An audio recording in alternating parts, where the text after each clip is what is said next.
안녕하십니까, 레필입니다. 5월 20일 두산 에너빌리티 보도록 하겠습니다. 증시 먼저 보겠습니다. 코스피 0.64% 하락했고요. 상승했고요. 코스닥은 0.93% 하락했습니다. 외국인 투자자는 오늘 크게 코스피에서 움직임이 없었고요. 기관 투자자는 4천억 정도 매수를 하였습니다. 코스닥은 외국인 투자자 500억 정도 이탈하였고요. 기관 투자자는 1,300억 정도 매수를 하면서 진행되었습니다. 그러나 코스닥은 오늘도 좀 하락을 하면서 진행이 되었습니다. 코스피는 2,700 중반에서 계속해서 지지를 하면서 왔다 갔다 하고 있습니다. 고점 부근에서 지금 특별한 움직임 없이 올랐다 떨어졌다를 반복하고 있고요. 21선이 61선을 골든 크로스해서 위로 좀 올라가는 분위기로 형성이 되고 있는데 아직까지는 증시가 좀 강하게 튀어나가는 그런 모습이 나오지 않고 있습니다. 자, 그래서 일단은 시장에 대한 분위기를 조금 더 살펴봐야 될 것 같고요. CPI 지표 발표가 끝났기 때문에 지금 특별하게 더 큰 이슈는 없는 것 같습니다. 그래서 물가 지표가 다시 한번 안정화가 나올 때까지는 좀 천천히 좀 봐야 될 것 같고요. 그 분위기 따라서 증시가 계속 움직이는 듯합니다. 그래서 월봉도 계단식으로 좀 올라가고 있기 때문에 이 2,700 중반선을 좀 오랫동안 횡보시키다가 한 번에 올라갈지 아니면 서서히 한 계단씩 올릴지는 알 수가 없습니다. 그래서 시장 분위기를 계속 주시를 하면서 지켜보도록 하겠습니다. 자, 그 다음은 코스닥이고요. 코스닥도 이제 오늘 크게 떨어졌습니다. 1% 가까이. 요거는 사실 시가총액 상위 종목이 급락을 해버리면서 계속해서 지금 떨어지고 있는 상황이고요. 고점 부근에서 좀 버티는 듯 하면서도 오늘은 그 특정 종목들이 또 급락을 하면서 마무리가 되었기 때문에 지수가 같이 좀 떨어졌습니다. 지금 최근에 이 지수 움직임은 사실 특별하게 움직임에 대한 의미는 없습니다. 특정 종목에 대한 영향이 컸기 때문에 좀 적절하게 조정받았구나라고 보셔도 될 것 같습니다. 수급적으로는 코스피는 기관 투자자가 매수를 했지만 사실 또 대부분이 금융 투자였고요. 나머지는 특별하게 움직임이 없었습니다. 그래서 외국인 투자자도 지금은 조금 매도했고요. 특별한 움직임이 없기 때문에 넘어가겠습니다. 코스닥도 지금 수급은 기관 투자자 1,300억 매수했는데요. 마찬가지 금융 투자입니다. 그래서 금융 투자자들이 지금 이제 기관 투자자의 대부분의 물량을 차지하고 있고요. 코스닥이라든지 코스피 양매수를 계속 진행을 해주고 있습니다. 외국인 투자자는 지금 오늘 500억 정도 코스닥에서 빠져나갔고 이틀 정도 매도를 하였습니다. 환율은 3.5원 정도 상승해서 1359원으로 진행이 되었는데요. 61선 근처에서 조금 반등을 하는 듯 합니다. 그럼 계속해서 이제 떨어지는 모양새인데 아직까지는 완벽하게 밀리면서 진행이 되지는 않고 있습니다. 그래서 이 수준에서도 버티면서 1300원 후반대를 꾸역꾸역 이제 지킬 것인지 아니면 며칠 반등하다가 또 한번 쭉 떨어질 것인지 그거는 천천히 좀 살펴보도록 하겠습니다. 해외 증시는 특별하게 움직임 없고요. 부합이라든지 아니면 약상승으로 진행되었습니다. 그래서 오늘은 이 정도로 넘어가겠습니다. 그 다음 지수 선물이고요. 선물 지표도 미국 증시 약하게 올라가고 있고요. 유럽 증시는 0.3% 정도. 그래서 마찬가지로 선물 지표도 반응은 크게 없는 상황입니다. 그래서 물가 지표에 대한 확실한 하락이 나올 때까지는 이런 분위기가 이어질 것으로 보여집니다. 국제유가는 79.4달러고요. 이 정도 수준에서 왔다 갔다 하고 있습니다. 80달러, 81달러, 79달러 이 수준이고요. 천연가스가 최근에 좀 올라가면서 2.65달러까지 지금 이제 계속해서 고점을 갱신하는 듯 합니다. 그래서 이 고점이 계속 갱신되면서 위로 치고 나가는지 좀 보도록 하겠습니다. 채권 시장은 다시 떨어지는 분위기고요. 4.4% 정도입니다. 그래서 16일에는 4.3%까지 좀 이제 떨어뜨렸다가 다시 조금 이제 올라왔는데 서서히 이제 계단식으로 내려가는 분위기이긴 하죠. 그래서 고점이 낮아지고 있는 추세이기 때문에 긍정적으로 보고 있습니다. 그래서 4.3%대로 다시 쭉쭉 떨어지면서 이대로 계속 진행이 될지 그런 것들도 좀 살펴보도록 하겠습니다. 모든 지표들이 특별한 움직임이 없는 상황이고요. 결국에는 물가에 대해서 반응할 것 같습니다. 그래서 물가가 잡혀야지 시장도 반등할 수 있고 지금 적절하게 다들 반등해 놓은 상황이고 아직 대상승까지는 아니지만 그 상승을 위한 준비를 하고 있는 듯 합니다. 그래서 물가에 대한 움직임을 주시하면서 지금처럼 계속 시장에 대한 분위기를 살펴보도록 하겠습니다. 자, 오늘 이 정도로 시장 분위기 보았고 종목으로 넘어가도록 하겠습니다. 두산에너빌리티 보겠습니다. 250원 하락했고 1.4% 하락했습니다. 17,800원으로 마무리가 되었는데요. 일단 시간의 거래는 특별하게 움직임은 없었습니다. 코스피는 조금 이제 올라갔는데 두산에너빌리티는 좀 이제 약하게 조정을 받으면서 진행이 되었고요. 오늘 뭐 관련 종목들은 특별한 움직임이 없었습니다. 보합 수준으로 다들 마무리가 되었고 두산에너빌리티도 뭐 떨어졌긴 했지만 크게 떨어지지 않았기 때문에 별 의미는 없어 보입니다.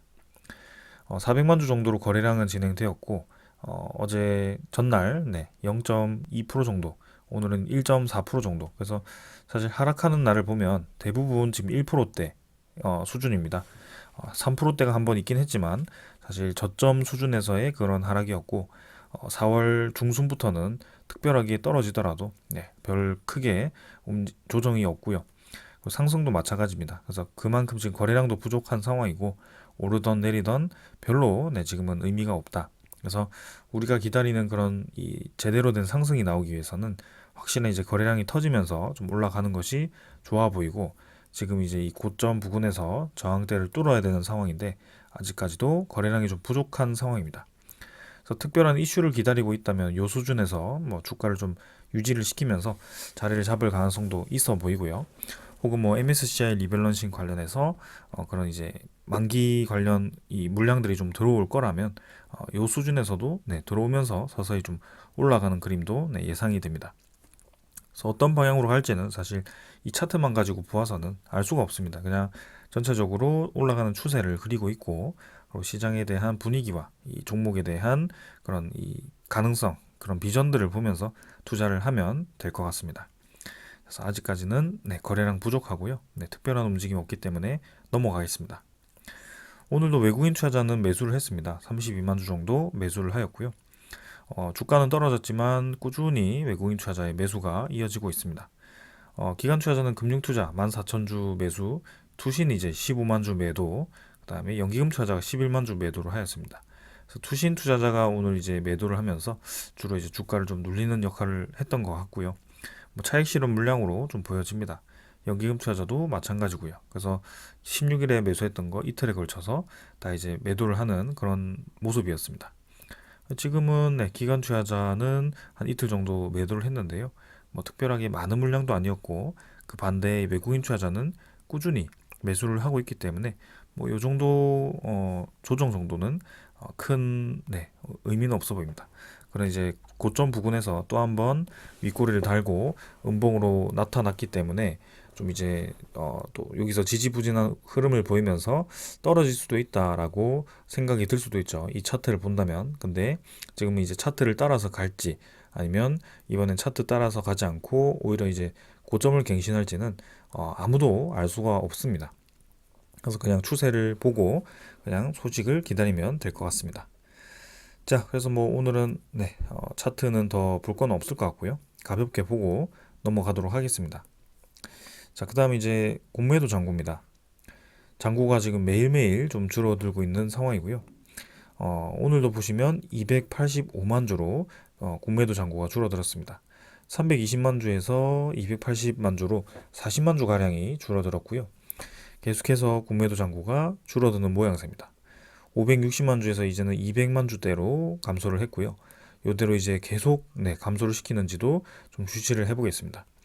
그래서 지금 제가 굉장히 오랫동안 두산에너빌리티를 보았고 이 공매도 잔고를 하루도 빠짐없이 좀 보고 있는 상황인데 이렇게까지 공매도 잔고가 줄어들었던 적은 거의 없었던 것 같습니다.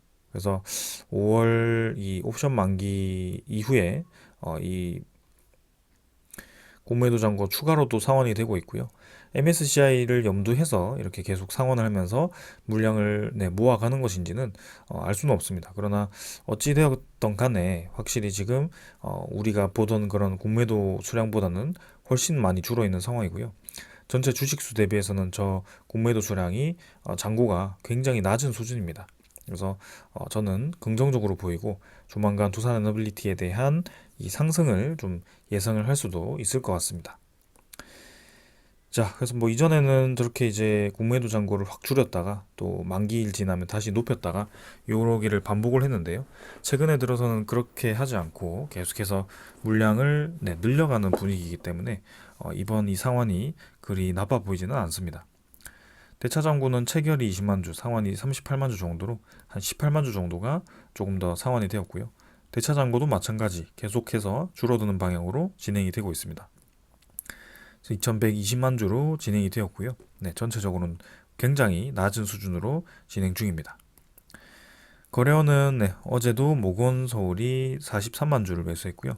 오늘은 직접적으로 매수는 별로 안 했지만 신한증권을 통해서 매수 상위에 위치를 했습니다. 매도에도 위치를 하긴 했지만 매수가 좀 더 강했고요. 전체적으로는 확실히 이 모건스탠리, 골드만삭스, JP모건, UBS, 시티그룹 이런 쪽에서 계속 두산에너빌리티를 매집을 하고 있습니다. MSCI 리밸런싱까지 5월 말까지 이런 추세가 이어진다면 다음 주까지 이어질 가능성이 크고요. 그 움직임에 맞춰서 이 주가도 움직일지 계속해서 지켜보겠습니다. 종목 상세를 보시면 외국인 투자자에 대한 매수가 끊임없습니다. 오늘도 32만 주에서 78만 주, 79만 주까지 증가를 했고요. 전날 44만 주를 이어서 또 오늘도 매수를 하면서 19.6%까지 지금 외국인 보유로 증가했습니다. 이제는 0.4%만 더 올라가면 20%를 돌파하는 상황이고요. 두산에너빌리티가 외국인 지분이 20%를 돌파했던 적이 있었나 싶을 정도로 굉장히 지금 공격적인 매수가 이어지고 있습니다. 특히 주식수가 굉장히 많은 상황임에도 불구하고 역대급 주식수에도 불구하고 이렇게 많은 물량을 매집했다는 것은 두산에너빌리티가 그런 각종 이 국제 지표에서 비중이 높아지고 있고 외국인 투자자가 이 비전에 대해서 좋게 보았기 때문에 장기적으로 이렇게 매수를 이어가고 있다라고 좀 보여집니다.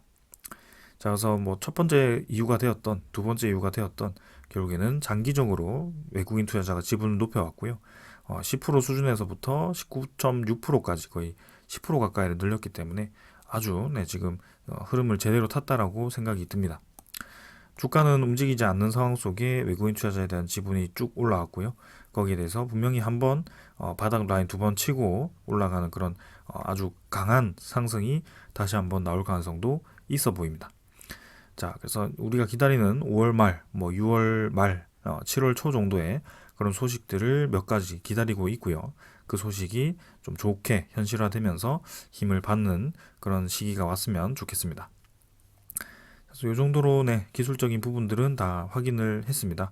그래서 지금은 이 거시적인 증시 움직임도 중요하고요. 두산에너빌리티의 저는 외국인 투자자에 대한 유입이 과연 이제 어떤 이유에서 들어왔는지도 좀 한번 살펴볼 거고 계속해서 유입이 지속된다는 점에서도 좀 의미가 있어 보입니다.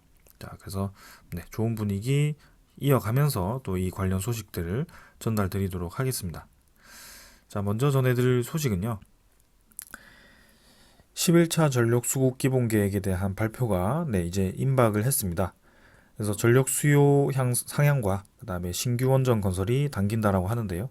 그 내용에 대해서 좀 자세히 살펴보도록 하겠습니다. 자, 이르면 이달 말 공개 예정인데요. 뭐 산업부 장관이 이달 말에 공개한다라고 했기 때문에 뭐 이달 31일까지는 좀 봐야겠죠. 그래서 이번 주 지나가고 다음 주 중반 정도가 이제 5월이 끝나기 때문에 그때까지 이 상황이 완전히 끝날 것인가, 그토록 기다려왔던 그 소식이 발표가 될 것인가, 그리고 거기에 이제 어떤 소식이 담길 것인가, 그런 것들을 좀 지켜봐야 되겠습니다. 그래서 28일 국회 본회의에서는 또 이제 꾸준히 방패법 처리가 변수로 있는데요. 이 꾸준히 방패법 처리를 하는지 안 하는지에 따라서 우리나라에 대한 그런 원자력 발전에 대해 가동이 지속되는지 중단이 되는지 그런 것들이 또 결정이 될 것 같습니다. 그래서 지금 분위기로 보았을 때는 꾸준히 방패법이 결국에는 통과될 것으로 좀 보여졌었는데 최근에 다시 한번 또 그 분위기가 좋지 않다라고 하는데요. 한번 내용을 보겠습니다. 자, 11차 전력수급기본계획 초안 발표가 임박을 했습니다. 그래서 계속해서 이제 정치적인 이유와 그 다음에 뭐 여러 가지 이유로 인해서 반년 가까이 이제 지연이 되었고요. 최근에 이제 에너지원별 구성과 수요 전망 등 세부 내용이 완성이 되었다고 합니다. 정부가 곧 발표를 할 걸로 이제 전망이 되는데, 이 고준위 특별법에 따라서 발표 시기와 세부 내용에 변화가 있을 수 있다라는 가능성도 있다고 합니다. 이 고준위 특별법이 계속해서 이 11차 전력수급기본계획과 맞물려 가지고 좀 영향을 주다 보니까 계속 이 여야가 서로의 이제 기를 죽이지 않고 대등하게 좀 대립을 하는 듯 하는데요. 결국에는 어떤 발표가 될지 좀 굉장히 궁금합니다. 그러나 이 에너지라는 것은 결국에는 이 서로의 이 이해관계를 서로 유리하게 끌어가기보다는 전 세계적인 움직임과 그 다음에 우리나라의 특성에 맞게 가는 것과 그 다음에 뭐 산업에 대한 그런 경쟁력을 확보하는 차원에서 좀 진행을 해야 되는 상황인 것 같고요. 좀 합리적인 선택을 해야 된다라고 보여집니다. 자, 그러면 지금 이제 이 초안이 어떻게 나올 것인지 대충 지금 최근에 또 발표가 됐습니다. 원래는 최소 2기 정도, 그 다음에 2기에서 4기, 3기까지도 이제 내용이 나왔었는데요. 일단 이번에는 지금 전력 수요가 전망이 이제 상향이 될 것 같고, 그다음에 신규 원전 증설을 포함한 원전 비중 확대가 또 포함이 될 거고, 석탄 발전을 줄이고 LNG와 재생에너지 속도 조절이 담길 것이다. 라고 이렇게 또 얘기가 나왔습니다. 자, 그래서 계속해서 보면 11차 전기본에서 가장 주목받는 부분이 신규 원전 건설 여부인데요. 신규 원전 규모와 건설 시점 등 구체적인 방안들이 담기지는 않는데 신규 원전 건설 자체는 유력하다라고 보고 있습니다. 그래서 이번 계획에 원전 건설이 대형 원전과 소형 모듈 원전을 포함해서 4기에서 6기가 추가될 것이다라는 내용이 있고요. 그러면 이제 30기 정도에서 34기에서 36기까지 늘어나게 된다고 합니다. 재생에너지 경우에는 한 30% 정도에서 20%까지 하향 조정한다라는 얘기도 들려온다라고 하는데요. 이렇게 20% 내까지 줄여버린다면 과연 이제 이 고준위 특별법을 반대하고 원전 건설에 대해서 극구 반대하는 그런 세력들이 어떤 이 반응을 보일지, 거기에 우리 이 신규 원전 건설에 대한 정책을 동조를 할지 그게 좀 의문이긴 합니다. 아무튼 지금 이제 4기에서 6기까지 추가될 것으로 전해진다라고 한 것은 최근의 소식인 것 같고요. 이게 소형 모듈 원전 포함이기 때문에 대형 원전 같은 경우는 몇 기가 될지는 아직은 알 수가 없는 상황입니다. 그거 외에도 이제 집단 에너지도 새롭게 포함이 된다고 하는데요. 그 집단 에너지는 뭐 양수 발전이라든지 그런 이제 다른 무탄소 에너지들이 될 것 같습니다. LNG 발전에 대한 비중도 아직 뭐 결정된 건 아닌 것 같고요. 이런 분위기에 따라서 계속 바뀔 것 같다는 그런 모습입니다. 그래서 서로 계속 그런 이 정쟁을 활용하는 모습이 나오고 있고요. 지금 뭐 고준위 특별법을 통과시키자라고 합의를 했다가도 또 최근에 또 뭐 특별특검법 때문에 또 이 신경전을 벌이는 것 같습니다. 그래서 뭐 특검법과 고준위 방패법을 연결지어서 이렇게 대립을 하는 것인지 서로 이제 통과를 시킬 것인지 그게 좀 의문이고요. 계속해서 이렇게 에너지가 정쟁으로 활용되는 것이 굉장히 안타까울 뿐입니다. 자, 그래서 고준위 방패법이 또 통과되지 못하면 11차 전기본 발표가 또 지연이 될 거라고 예측을 하는 경우도 있는데요. 이렇게 계속 질질 끌리다가 결국에는 에너지의 정책이 산으로 가는 그런 좀 불상사가 벌어지지 않기를 바랍니다. 자, 그래서 뭐 이미 AI 시대가 열린 만큼 원전 신르네상스가 펼쳐지고 있다라고 분석이 나오고 있고요. 2050년에는 뭐 전력 수요가 1.5배 증가, 뭐 2배까지 증가. 지금은 계속해서 수요가 높아지고 있습니다. 미국은 폐로 결정했던 팰리세이드 원전을 재가동하고 있고요. 일본도 중단 원전을 재가동 확대하고 원전 최대 활용을 강조하고 있고요. 핀란드도 40년 만에 원전 신규 가동, 프랑스는 최다 56기를 보유를 하고 있는데 향후에 8기까지 또 추가로 증설을 합니다. 중국 같은 경우는 이미 26기를 건설하고 있고요. 스웨덴도 2045년까지 10기 신설을 검토를 하고 있습니다. 요 6개 국가만 있는 것도 아닙니다. 이미 체코, 폴란드, 그 다음에 불가리아, 지금 동유럽 국가, 루마니아, 슬로베니아 이런 국가들은 대부분 원자력 발전에 지금 투자를 하고 있고요. 실제로 이제 거의 뭐 검토를 완료하고 있는 그런 상황입니다. 중동 국가도 UAE, 뭐 이라크, 아니면 사우디아라비아, 이란 이런 국가들 다 준비하고 있고요. 튀르키예, 이런 이 터키, 그다음에 이집트, 뭐 중앙아시아 쪽에도 뭐 카자흐스탄이라든지 우즈베키스탄이라든지 이런 쪽도 검토 중이고요. 아시아 쪽에도 지금 뭐 아직 결정된 건 아니지만 바탄 원전, 필리핀에서도 바탄 원전을 준비하고 있고 브라질이라든지 그런 남미 쪽에서도 관심을 가지고요. 인도도 관심을 가지고 인도네시아도 SMR 관심을 가지고 있고요. 뭐 북유럽 쪽도 마찬가지입니다. 영국은 이제 서유럽이지만 영국도 포함이 되고요. 그 다음에 이 스웨덴은 이제 여기 포함이 되었고 아니면 이제 네덜란드라든지 아니면 뭐 덴마크도 다시 그런 원자력 발전을 검토를 하고 있는 그런 상황입니다. 그만큼 지금 전력 소요에 대해서 좀 관심을 많이 가지고 있고요. 이 AI라는 것이 이제는 기술이 시작되었을 때 뒤처질 수가 없습니다. 계속해서 데이터를 학습시키고 늘려야 되고 경쟁자보다 더 빠르게 하기 위해서는 더 많은 데이터를 학습을 시켜야 되는데 거기에 들어간 것이 전부 반도체 칩이고 그 반도체 칩을 돌릴 수 있는 것이 다 전력입니다. 그래서 그 전력을 끊기지 않고 공급을 하는 것이 중요하고요. 그게 지금 이 에너지 붐으로 다시 이 활성화되고 있는 상황입니다. 그래서 우리나라도 지금 거기에 맞게 이 발표를 준비를 하고 있는 것 같고요. 이 재생에너지도 늘려야 되는 상황이지만 지금 우리나라 입장에서는 사실 재생에너지에 대한 활용 여건이 불리하다라고 산업장관이 또 직접 얘기를 합니다. 그래서 아리백 대표를 만나서 거기에 기준 아리백보다 우리나라에 맞는 아리백을 하겠다라는 얘기를 한 거고요. 이 캠페인이긴 하지만 결국에는 이 목적이 뭡니까? 탄소를 0으로 만들자라는 것이 목적이었습니다. 그래서 이번에 G7 국가들도 R200으로 진행하자라는 얘기를 하지 않았습니다. 결국에는 석탄 발전소를 줄이자라고 목적을 한 거고요. 제일 중요한 이 목적을 달성하는 것이 중요해 보입니다. 그래서 우리나라는 계속해서 R200을 외치면서 원자력 발전에 대한 비중 축소를 얘기를 하고 있는데요. 결국에는 이 CFE100이라든지 R200은 같은 방향을 바라보고 있습니다. 둘 다 탄소 중립을 바라보고 있고요. 이게 나온 것이 지구 온난화 때문입니다. 그래서 지구 온난화 당연히 탄소 때문에 일어난 것이고요. 탄소를 없애면 지구 온난화도 자연스럽게 조금씩 완화가 됩니다. 그래서 이 두 개가 따로 그렇게 떼서 볼 게 아닌데요.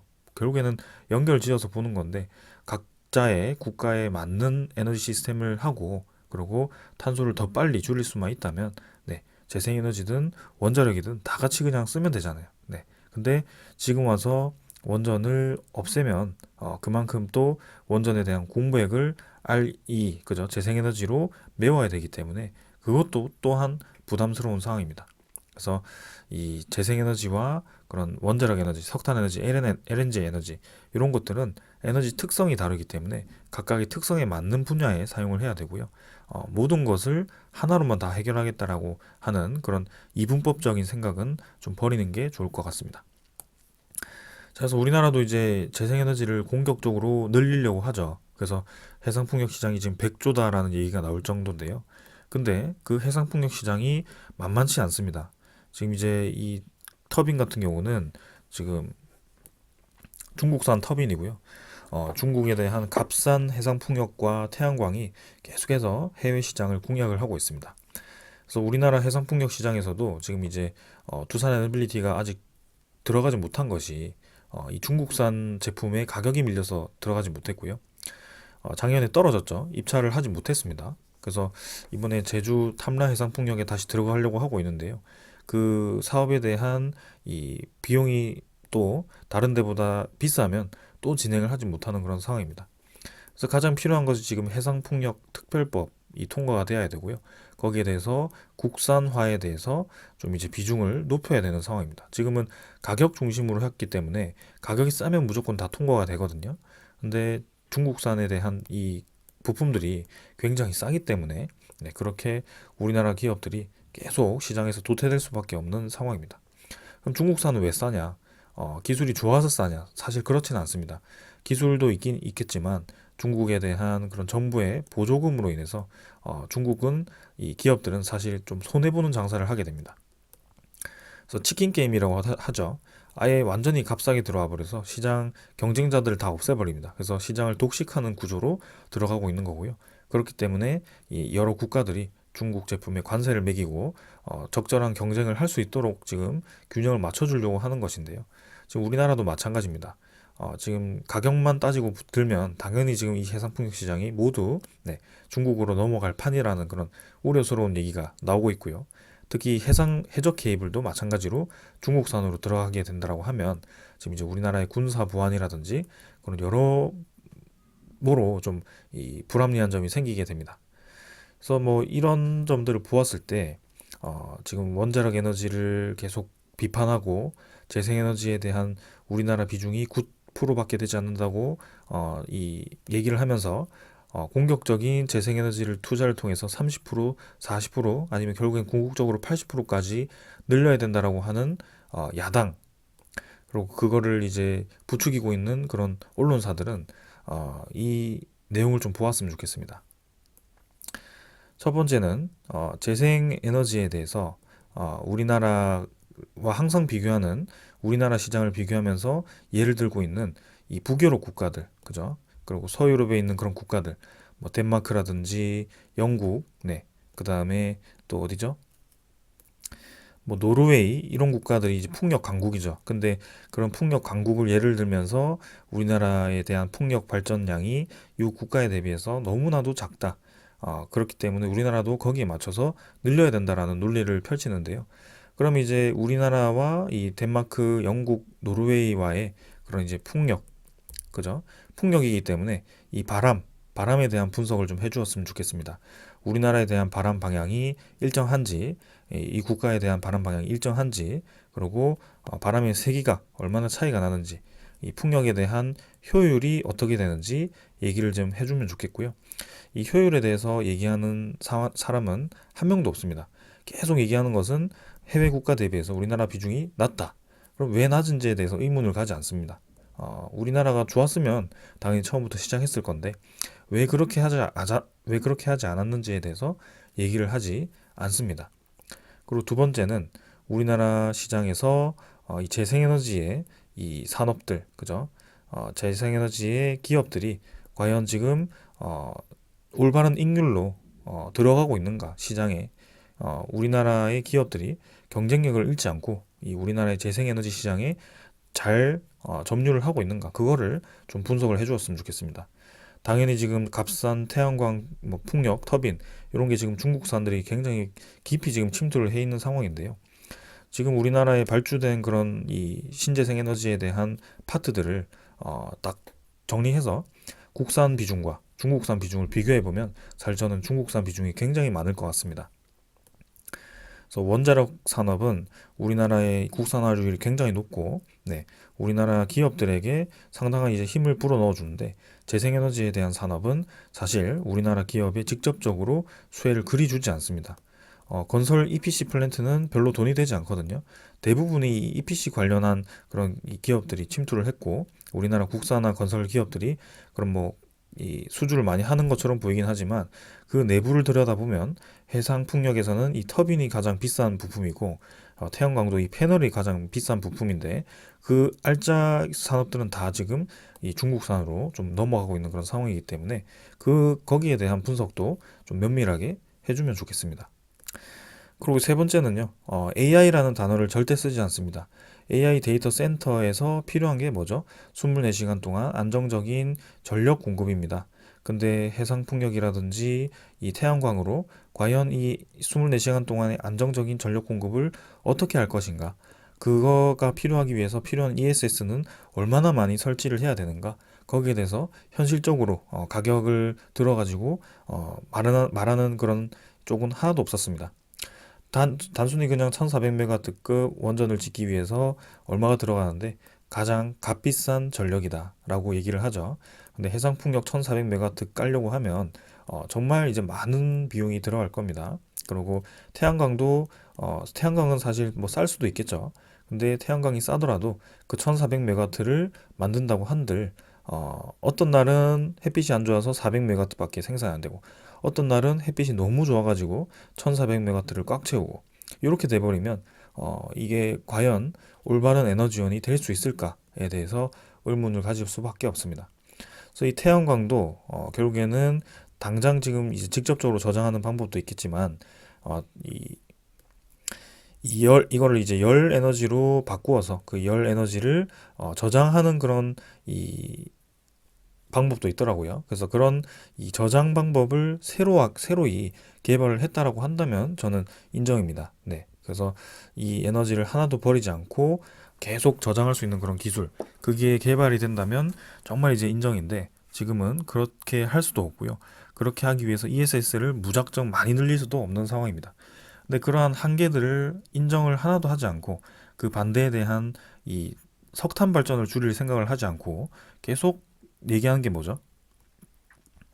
왜 계속 이제 원전을 얘기하는지 모르겠습니다. 그래서 아직까지도 지금 이 2017년이라고 생각을 하는 것 같아요. 그래서 2024년에는 이제는 2050년까지 전력 수요가 이렇게 증가를 하는데 이 이전에 조금씩 증가하는 그런 상황과는 완전히 다른 시대가 지금 만들어졌는데 아직까지도 지금 그런 상황을 인지를 못하고 있는 것 같습니다. 그래서 일단은 뭐 서로를 잘 이해를 해서 28일에 통과가 되고 그러한 이 우리나라 산업에 대한 그런 전반적인 분위기가 좀 이제 정쟁보다는 국제적인 이 경쟁력을 확보하는데 좀 쓰였으면 좋겠는데요. 아직까지는 어떻게 될지 좀 보겠습니다. 자, 아무튼 국내 시장 위주로 오늘 말씀드렸고요.